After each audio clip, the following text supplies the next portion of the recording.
ভারতের ধাক্কায় ট্রান্সশিপমেন্ট সুবিধা বাতিল, বাংলাদেশের রপ্তানিতে বিপর্যয়। নতুন দিল্লি থেকে এলো আরও এক ধাক্কা বাংলাদেশের জন্য। ভারত সরকার হঠাৎ করেই বাতিল করে দিল সেই ট্রান্সশিপমেন্ট সুবিধা, যার মাধ্যমে বাংলাদেশ স্থলপথে ভারতের বন্দর ব্যবহার করে তৃতীয় দেশে পণ্য রপ্তানি করত। এই সিদ্ধান্ত বাংলাদেশের জন্য বিশাল সংকট সৃষ্টি করতে পারে, বিশেষ করে তার পণ্য রপ্তানির বাজারের ক্ষেত্রে।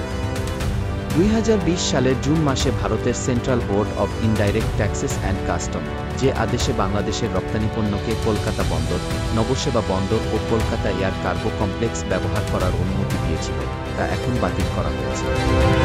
ভারতের দাবি, এই ট্রান্সশিপমেন্টের কারণে তাদের নিজস্ব রপ্তানিতে ব্যাঘাত ঘটছে, বন্দরগুলোতে জট তৈরি হচ্ছে, খরচও বাড়ছে, সময়ও লাগছে বেশি।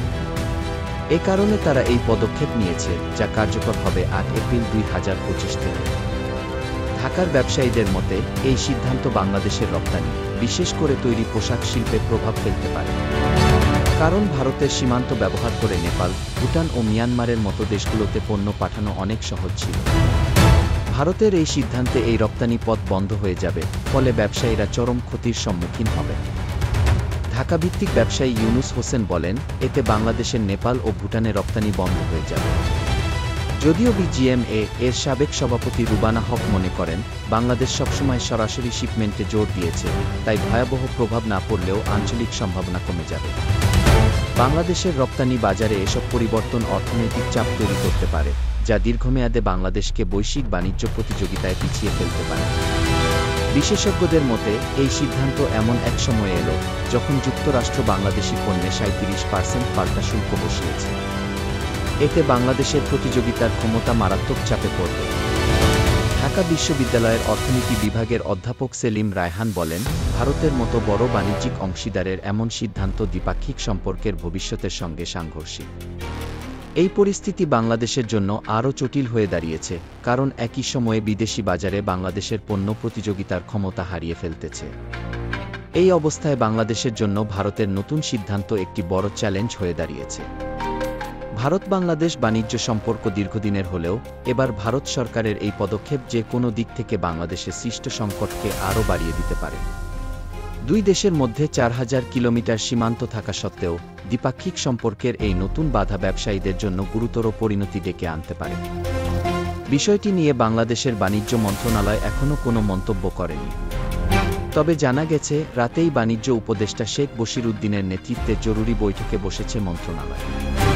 বৈঠকে ঢাকায় নিযুক্ত ভারতের হাইকমিশনারও ভার্চুয়ালি উপস্থিত ছিলেন। যদিও বৈঠকের বিস্তারিত কিছু জানা যায়নি, তবুও সরকারের কাছে আলোচনার মাধ্যমে সমাধান চাওয়া হয়েছে। অবাক করা ব্যাপার হল, মাত্র কিছুদিন আগেই ব্যাংককে বিমস্টেক সম্মেলনে বাংলাদেশের অন্তর্বর্তী প্রধান উপদেষ্টা অধ্যাপক মুহাম্মদ ইউনুস ও ভারতের প্রধানমন্ত্রী নরেন্দ্র মোদী দ্বিপাক্ষিক সম্পর্ক জোরদারে একমত হয়েছিলেন। কিন্তু তার পরপরই এলো এই ধাক্কা, যা দুই দেশের মধ্যে আরও বিভাজন তৈরি করতে পারে। এই ঘটনাটি অনেকেই প্রশ্ন তুলছে, দুই দেশের সম্পর্ক ভবিষ্যতে কোথায় যাবে? পরিচালক খন্দকার গোলাম মোয়াজ্জেম বলেন, এই সিদ্ধান্ত চমকে দিয়েছে। এখনই ভারতের ব্যাখ্যা চাওয়া উচিত এবং আলোচনার মাধ্যমে সমাধান খুঁজে বের করতে হবে।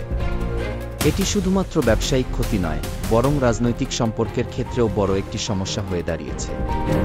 আন্তর্জাতিক বাণিজ্য ও দ্বিপাক্ষিক সম্পর্কের ভবিষ্যৎ কী হবে, তা নির্ভর করছে আলোচনার মাধ্যমে সমাধান পাওয়ার উপর। বিশ্ব বাণিজ্য সংস্থার নিয়ম অনুযায়ী স্থলবেষ্টিত দেশগুলোকে অবাধ ট্রানজিটের অধিকার দেওয়া বাধ্যতামূলক। ভারতের এই পদক্ষেপ সেই নিয়ম লঙ্ঘন করেছে কিনা তা নিয়েও প্রশ্ন উঠেছে। ট্রানজিট ব্যবস্থার উপরে বিশ্ব বাণিজ্য সংস্থা ও অন্যান্য আন্তর্জাতিক সংস্থার নজর থাকবে, যাতে ভবিষ্যতে এমন সিদ্ধান্তগুলো বাণিজ্যিক নিয়ম বহির্ভূত না হয়। এখন প্রশ্ন, বাংলাদেশ এই ধাক্কা কিভাবে সামলাবে? ভারত-বাংলাদেশ সম্পর্ক কোনো পথে যাবে? সময় দেবে সেই উত্তর। তবে এই সংকটটি মোকাবিলা করার জন্য বাংলাদেশকে কৌশলগতভাবে চরম প্রস্তুতি নিতে হবে, যাতে দুই দেশের মধ্যে ভবিষ্যতে ভালো বাণিজ্যিক সম্পর্ক স্থাপন করা যায়।